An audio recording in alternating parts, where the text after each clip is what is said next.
Not gonna lie, times are tough for a lot of people, us included. Dining out has become a luxury for us.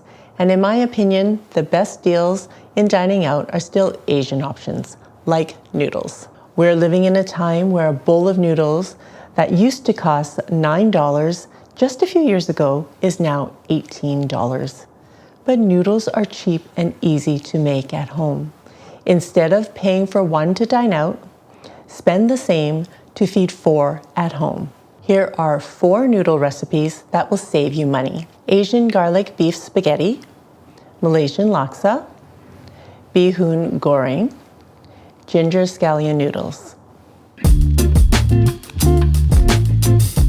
I'm starting off with my aromatics today. And so I'm gonna start with the onion actually. 1 onion that I'm going to chop.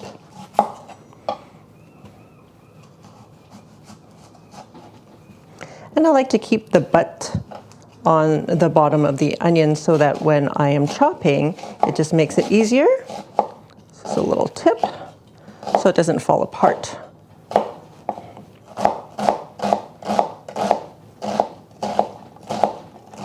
It gives you something to hold at the end so you can get all the way to the bottom. There, see? I have 4 cloves of garlic. I know these are super potent because they came out of my aunt's garden.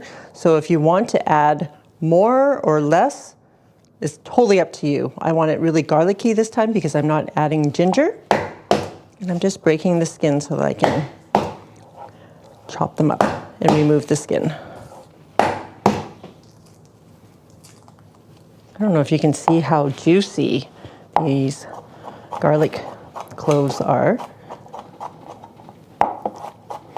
I find the garlic that you get in the supermarkets are always so dry, right? Because they're imported or I don't know what. Fresh garlic out of the garden is the best. They are so tasty and I guess strong in garlic flavor. So if you're using regular garlic, you might have to add a few more cloves. But again, you can adjust it to however much you like. All right, you can mince it up as fine as you like. You can even put it through a garlic press if you like. But when I'm cooking a garlic in a wok and in oil, I like the pieces to be a little bit bigger than through a garlic press because I find that the garlic will otherwise burn more easily. So that's good for me. I have 2 green onion and I'm going to plant these. I continue to plant these if I have to buy green onion, and they will grow back. You can also put them in a glass of water and they will continue to grow as well. But I find that if you put it in the garden, they're a little bit more hardy. So I'm just gonna chop up this green onion. This is for the end when we add a little bit of herbs for freshness. This along with the cilantro. If you don't like cilantro, you can totally leave it out and just use green onion. But I would suggest adding something fresh. And just a small bunch of cilantro. And again, you can use as little as much as you like, or you can even just not use it at all if you don't like it. Probably about a 1/4 cup. So I have my pasta going now, and I've got 9 minutes to finish up. I have 1½ cups of beef broth. I'm going to add 1 tablespoon of Shaoxing wine. Shaoxing wine is a cooking rice wine. And if you don't have Shaoxing wine, we've been known to use bourbon. Sherry is a good option, red wine. If you don't want to use alcohol, just completely eliminate it. Don't use it at all. I'm also adding 1 tablespoon of regular soy sauce, 2 tablespoons of dark soy sauce. And dark soy sauce will give it an extra brown color, but also the flavor is a little bit different. If you don't have dark soy sauce, you can just use the regular soy sauce. And 2 tablespoons of oyster sauce.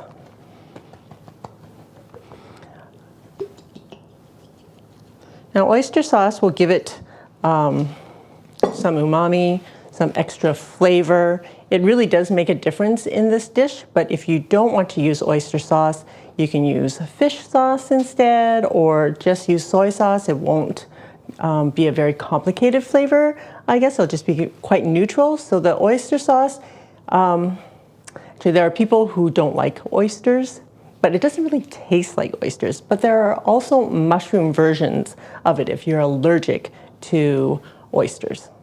And adding also 1 tablespoon of brown sugar. And the brown sugar will help to balance out the flavors. All right, we're going to get our wok heated up on a medium-high heat. I like to use my wok because it's easy for me to move the ingredients all around, but if you don't have a wok, you can use a frying pan. Once you see that wisp of smoke, add 2 tablespoons of cooking oil. I'm using avocado oil today. You can use a neutral oil like vegetable oil, canola oil, peanut oil. I'm just going to do half of my beef at a time because I'm using 1.5 pounds today. And see, I didn't do anything with the beef. It just came out of my freezer. I defrosted it. And we're going to put half of it in here. If I can maneuver it out.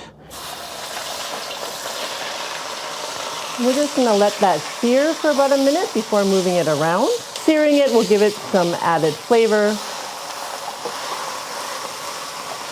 And we're going to flip it over.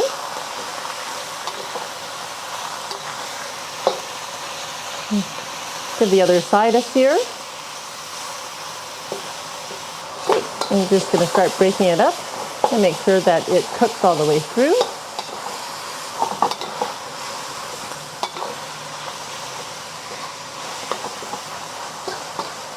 Now with the 1.5 pounds of meat, it's not one meal. It'll be enough for leftovers. And because it's back to school, they will have, not they, my son will have enough for lunch tomorrow, and there may be enough for us to have lunch tomorrow too. All right, I'm going to move this into a bowl.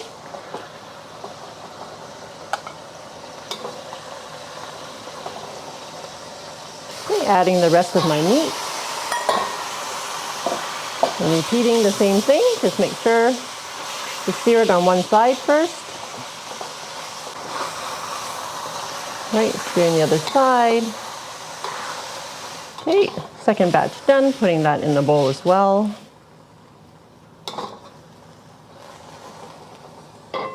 I turned off the heat because I can't move fast enough. Okay, turning my wok back on, adjusting it to medium. I'm adding my onions. I'm going to cook this for about a minute until the onions are softened. Another tip is if you want your aromatics to cook faster, then chop them up more finely and then it won't take as long. Okay, I'm going to push the onions to the side a little bit and I'm going to add my garlic. And the garlic doesn't take long, it takes about 30 seconds, just until it's fragrant and you can smell it. Oh my goodness, it smells so good, you guys. Okay, we're adding our sauce.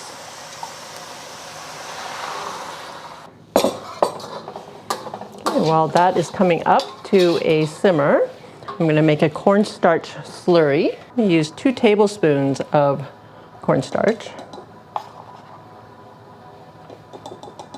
Adding about 2 tablespoons of water. It has to be room temperature water or cold water, otherwise it won't dissolve. Now you can add as little or as much as you like, depending on how thick you want your sauce. So the sauce is going to coat the spaghetti. Okay, once your sauce starts to simmer,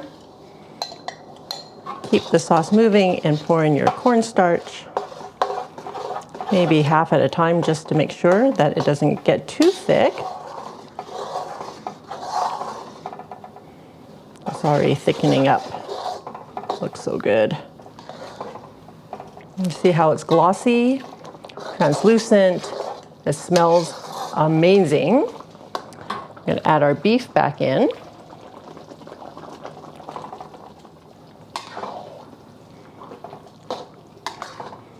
I'm going to go get my spaghetti.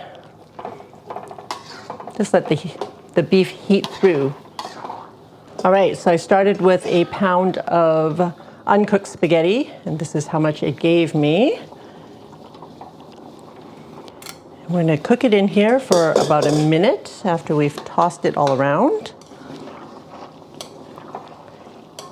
so that it absorbs some of the sauce. I cook the spaghetti in salt water, just like I would pasta, regularly. If you don't want to use spaghetti, you can use noodles, totally up to you.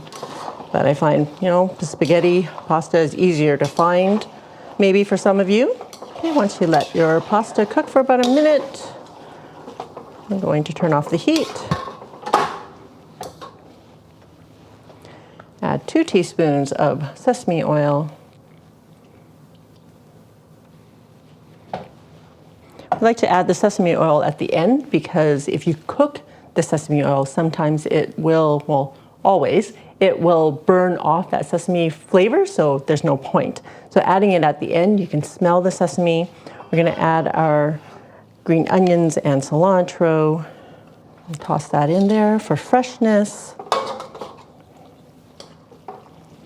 And that's it, guys. Does it look amazing or what? You can probably get this meal on the table 20 to 30 minutes, depending on how quick you are in the kitchen. But get your pasta going first, or get the water boiling for your pasta anyways, and then stop chopping your ingredients, getting your ingredients ready to go. And then once the pasta is done cooking, add it to your sauce. That's it, that's dinner. Let's get this on a plate. All right. Let's get a plate going.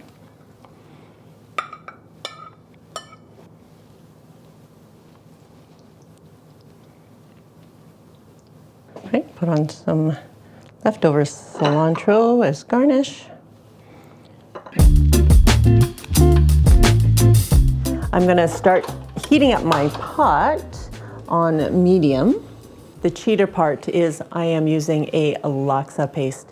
Using this paste, you will never make laksa from scratch again. One time I did make laksa from scratch because we had some friends from Malaysia coming over for dinner. So I thought I better make it from scratch. I gotta get this started. 2 tablespoons of avocado oil. You can use any cooking oil you'd like, something with a high smoking temperature. And these friends came over and I made laksa from scratch, and I was super offended when they did not finish the soup. What kind of Malaysians are they? So anyways, I think that was the last time I made it from scratch. It's a lot of work, dude, chopping up all the shallots and lemongrass and all the other ingredients that go into a laksa paste. So this is my favorite paste. My mother-in-law introduced this to us. She would bring it back from Malaysia, but you can now get them here, even at Walmart. This particular brand, which is Teens Gourmet. I'm using the whole packet because I'm cooking for a family of 4, but you could easily just portion out a little bit at a time if you're just cooking for 1 or 2. Okay, you just want to cook the paste a little bit, like a minute or so, just to get the flavors going. I have about 3/4 pounds of chicken thighs that I've already sliced up, and I'm just gonna add that in here. And again, this is the cheater version. So this is cheating because I think normally what I would do is I would make the Hainanese chicken or Malaysian baked chicken and use that chicken for the chicken portion of the noodle dish. But I can't be bothered today because I want to get dinner on the table quickly, and we want something super flavorful. So I'm going to just cook my chicken in here for a couple of minutes. Okay, after you've cooked your chicken a little bit, it doesn't have to be completely cooked through. I'm going to add 6 cups of chicken stock. And if you don't want to use chicken stock, you can use water. The packet of paste is actually super flavorful. But I want to add some chicken flavor to it. And I'm just using chicken stock from a Tetra Pak. And we're going to bring this to a boil. While the soup is coming to a boil, I'm going to cut up 1 lime. The lime just adds a bit of tang at the end. So you would just serve this with the laksa at the end, and people can squeeze as much as they want into their soup. Okay, just transferring these onto a plate for serving. Also going to chop up some cilantro. If you don't like cilantro, you can totally omit it. You can use green onions instead if you like. I'm also using tofu pockets. Tofu pockets are actually, I have to have them in laksa. They are spongy. I'll cut one open for you. And it will just absorb all of the soup. And so when you take a bite of it, it just oozes the soup into your mouth. It is so, so good. So I am gonna cut all of these in half. So while we're waiting for the soup to simmer, before it gets to that point, I'm just gonna scoop up some of the oil. Now, this chili oil is super spicy. Look at that. So I'm gonna scoop some of it out. Everyone's different. If you can handle the spice, leave it in if you like, but I'm gonna scoop some of it out. See, once the soup is simmering, we're gonna add our coconut milk. There's 1 can of coconut milk. I should mention that we will put a link to the paste on Amazon in our description, but if you can buy it locally, it's cheaper to do that, whether in an Asian market or at your local Walmart. We're also using frozen fish balls. These ones have been deep fried and frozen. You can get just the regular white ones that haven't been deep fried, and usually these can be found in the Asian market. So I am counting about 3 per person. I want to pour all these in, but I'm afraid that it's gonna splatter. Oh, good job, Flo. If you don't want to use fish balls, you can also use shrimp. So frozen shrimp, you can just toss them in there as well and just wait for them to cook through. It only takes a couple minutes.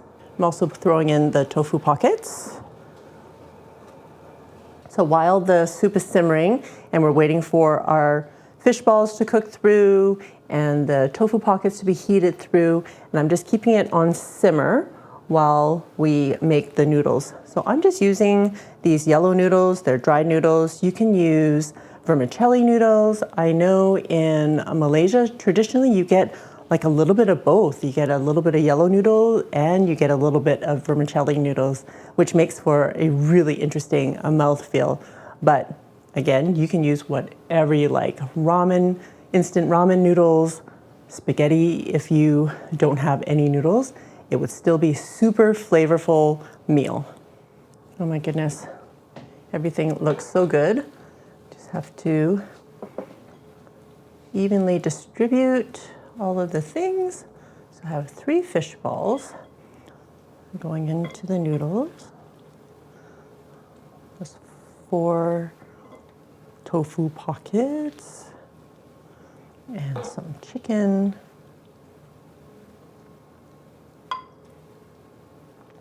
And I like using chicken thighs because they're more forgiving. They won't be so dry compared to chicken breasts. I also have some bean sprouts that I had already blanched, but you don't have to blanch them if you don't want. It only took a minute. A little bit of cilantro.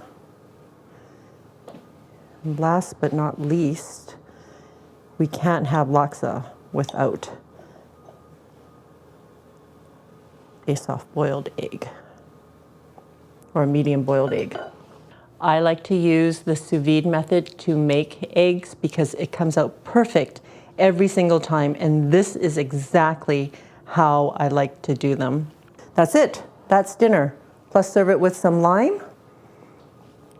And that was quick and easy, and it's going to be super flavorful.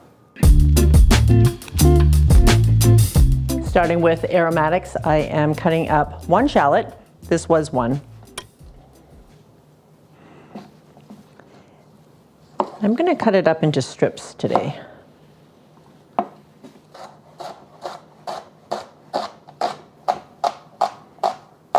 Also have 2 cloves of garlic. Now, my mother-in-law taught me this, is that when you start to see like a little sprout that is coming out the top, we need to remove that sprout because that sprout can actually be bitter. So that comes out.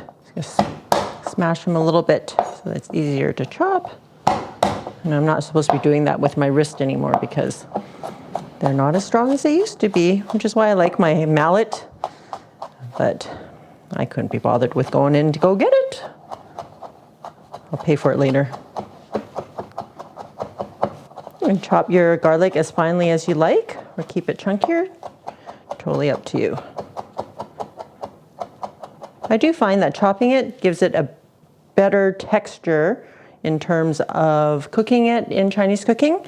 When I push it through a garlic press, it just gets the garlic a little bit too fine, and when that happens, the garlic tends to burn more easily, so I do prefer chopping it versus putting it through a garlic press.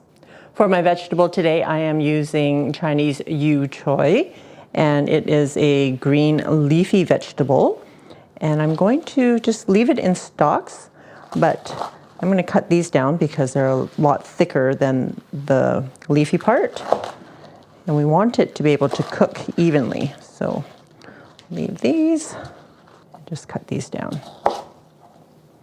So I had 4 stalks. Also using 2 green onions, chopping up the butts. I'm going to cut these down a little bit. And I'm going to add them to the shallots because I don't like biting into these parts of the green onion. It's too strong, I guess, for me. And the rest I'm just going to julienne for garnish. You don't have to do this part, but we just think it looks a little bit prettier. Moving on to our sauce, we're using 2 tablespoons of ketchup mayonnaise, which is a sweet soy sauce, often used in a Southeast Asian cooking. It's molasses-like in texture, but not necessarily in flavor. And in Canada, it's actually marketed as sweet soy sauce, but everywhere else, well, I want to say everywhere else, in Southeast Asia, it would be called ketchup mayonnaise. Also adding a tablespoon of oyster sauce. If you don't have oyster sauce, you can use fish sauce. Oyster sauce will add an extra depth of flavor that you won't get if you just use soy sauce, but you can also just substitute with soy sauce if you like. And 1 tablespoon of soy sauce, regular or light. This is our Malaysian style spicy sauce called sambal, and it is pretty spicy. So I am only using about half a teaspoon. You can use as little or as much as you like, or don't even use it if you don't like spicy. And that's it for our sauce. All right, we also have about 4 to 5 ounces of pork tenderloin that I've already cut into strips. We have about 6 ounces of shrimp, and you can use as much or as little as you like. And I have 2 eggs that I'm gonna beat. And I have about 5 ounces of dried vermicelli rice noodles that I have already rehydrated. And oh, let me show you the package. This is the brand I buy, and it comes like this. So I used half a package. It's only 5 ounces. I soak it in boiled water for about 5 minutes. Then I drain it really well. And then I cover it with a wet paper towel so that I keep the noodles kind of moist, but we also want them dry enough so that they fry up and not steam, I guess, when we're frying it in the wok.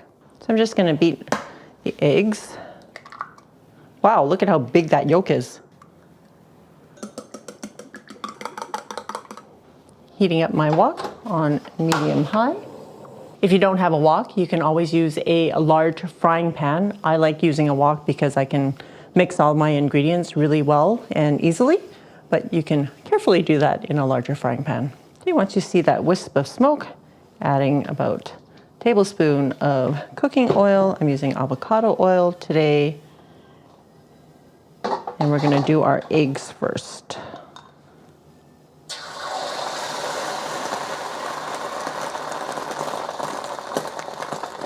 And when you heat up a stainless steel pan, like this is a stainless steel wok, actually, it's not carbon steel, and you add your cold oil to the pan, things won't stick. See, look at that. I'm just gonna cook the eggs until they're mostly done.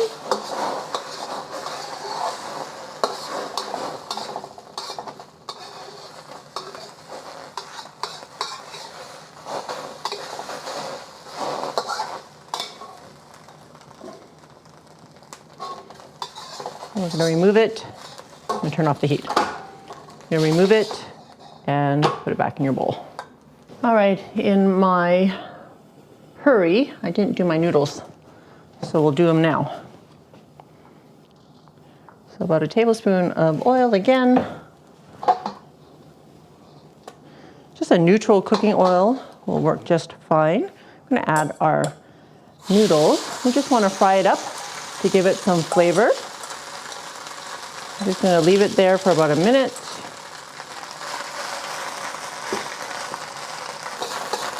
Then we're going to flip it over to the other side. This oil just gives it kind of that, in Chinese we call it wok hei, and it's kind of this smokiness from your wok, just adding that to the flavor of the noodles. Okay, once that's done, we're just going to take the noodles out, put them back in the bowl. Okay, then I'm going to cut them with my scissors just a couple of times. It'll be easier to fry up when I add it to all the other ingredients. I'm going to fry this up for about a minute.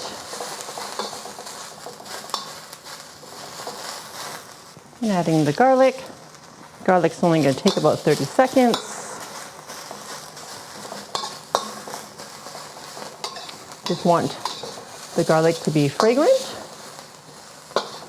And because it's a little bit dry, I'm going to add a little bit more oil in the middle, adding my pork.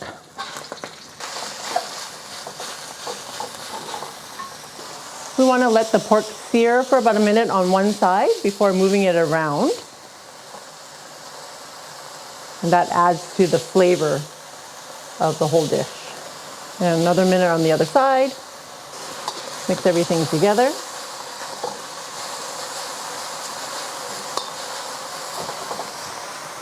Once the pork is cooked, we're going to push that aside and add our shrimp. Now the shrimp I already cleaned and dried. Shrimp is only going to take about a minute. What's important about making noodles like this at home is that you have to have all your ingredients ready to go so that you're not delaying or leaving your ingredients in the wok for too long before adding the next and not having everything prepared. So the cooking part actually is very quick. I'm going to add the stocky part of my vegetables. I'm going to let that cook for about a minute before adding the rest of the vegetables.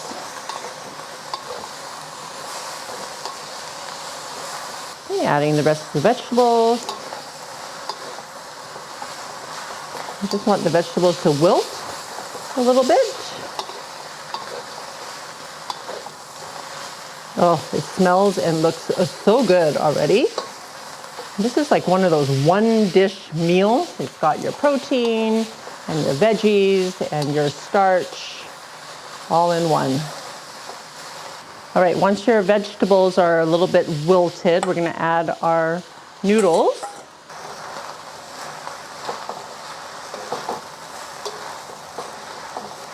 And we're going to add our sauce.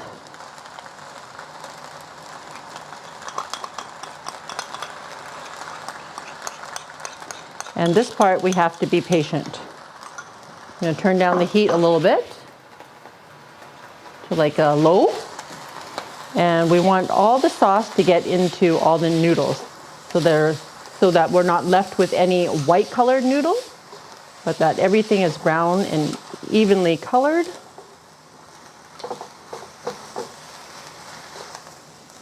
Keep turning off the heat, and don't forget the egg. Add that back in. Just break it up a little bit. Oh my goodness, it looks and smells amazing. I'll add half of the green onions that I sliced up earlier. Throw that in there now. All right, get this on a serving plate. One last thing before I get it on a serving plate. Sesame oil, about a teaspoon. And we want to add the sesame oil at the end because if you cook it, it actually burns off the flavor. So we add it at the end so that we can actually taste the sesame oil. All right, here we go. So in a restaurant, this is probably the size of bowl that you're going to get. Let's see how much of this I can get in there. Would you say that's probably the amount you would get? Yep. Here, I'll even give you some extra egg and some shrimp on top. Oh, thanks. Some pork. All right, but look at how much is still left in the wok. Amazing, right? Look at how much food we can get at home. So I want to break down the cost for you. The noodles, I only used half a pack, so $1.50. The pork was about 4 ounces. That was about $2. So what? That's $3.50. The vegetables were probably, I want to say I only used 4 stalks of the bag that I bought. So maybe 50 cents. So that's $4.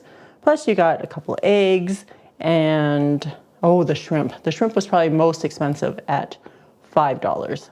So still about 10 bucks. And you get 2 huge portions of takeout size noodles, but it'll feed probably about 4. Right, I'm just gonna shred 1 leg because we just want to quickly get this video up and ready for you guys to watch. And so I'm just gonna quickly, with my hands, just, the meat is like fall off the bone, so it's really not hard to do. And there's something about shredded chicken that you shred with your hands versus chopping it up with a knife. The texture is different, the mouthfeel is different. This feels more rustic.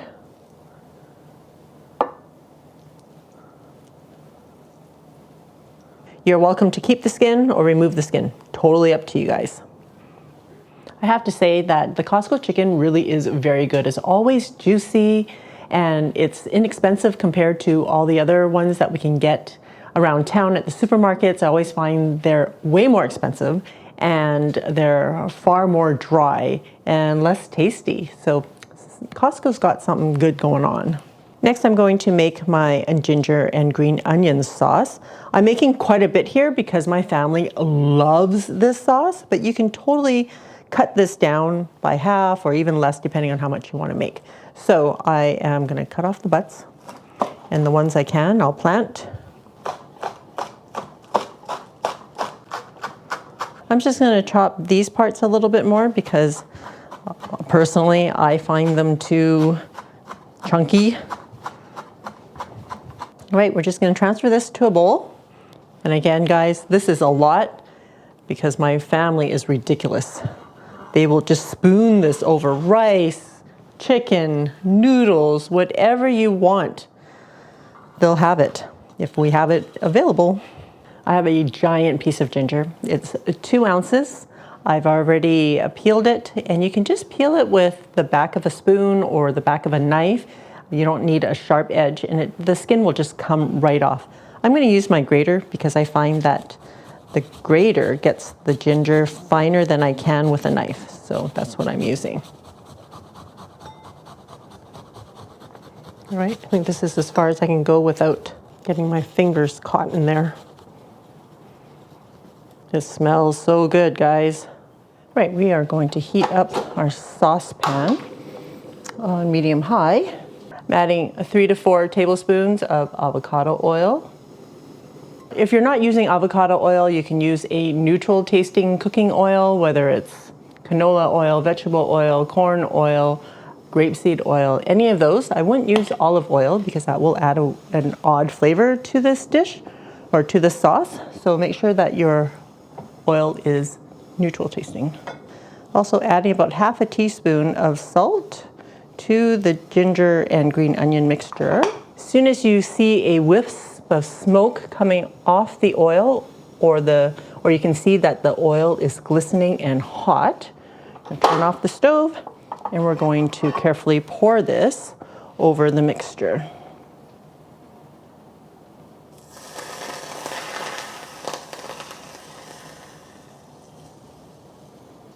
We're just going to stir this around.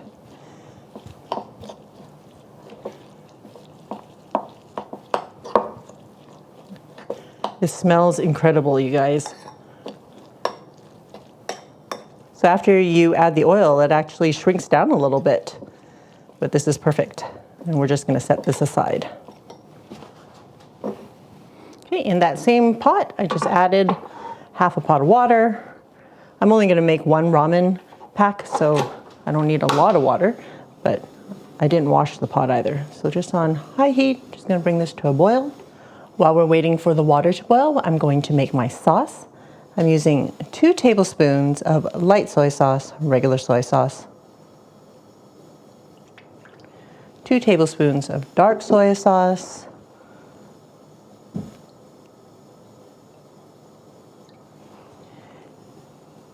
2 tablespoons of oyster sauce,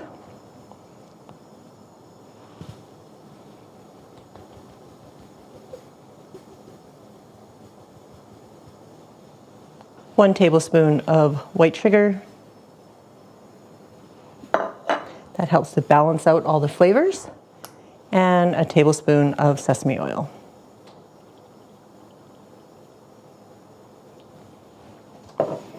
And we're just going to make sure that the sugar is dissolved. And because I'm using the 3 different sauces, it really does create a new flavor altogether. And I know that in other recipes, I say, oh, if you don't have this, you can just substitute with more soy sauce. Well, otherwise, you're just gonna have, if you don't have all these flavors, you're just gonna have soy sauce. So that's not gonna be as tasty. So I would recommend, if you're not going to, if you had to choose only one of those bottles to use, I would choose the oyster sauce to mix with your noodles. Right, I am using this instant noodle right now.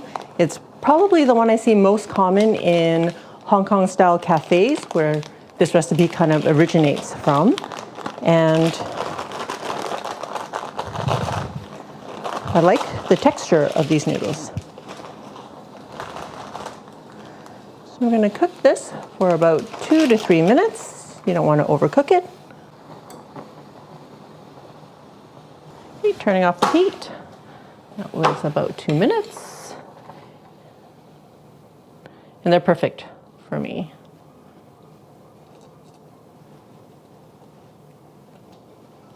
Put this on a serving plate. In the package of instant ramen, it came with this little pouch of oil. You can totally use this if you like. I'm gonna skip it.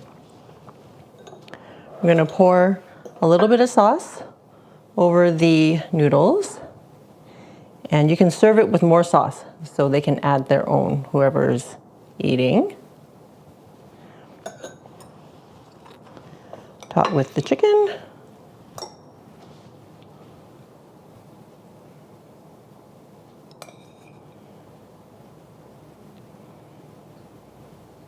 All right, so I'm just gonna use half the chicken. We're making 1 serving. And we're gonna top with some of this green onion and ginger sauce. And that is it, my friends. You get the idea. You can eat as little or as much as you want. If you can eat 2 packages of instant noodles, make 2 packages of instant noodles, shred more chicken, add more sauce. It's all adaptable to however you like it.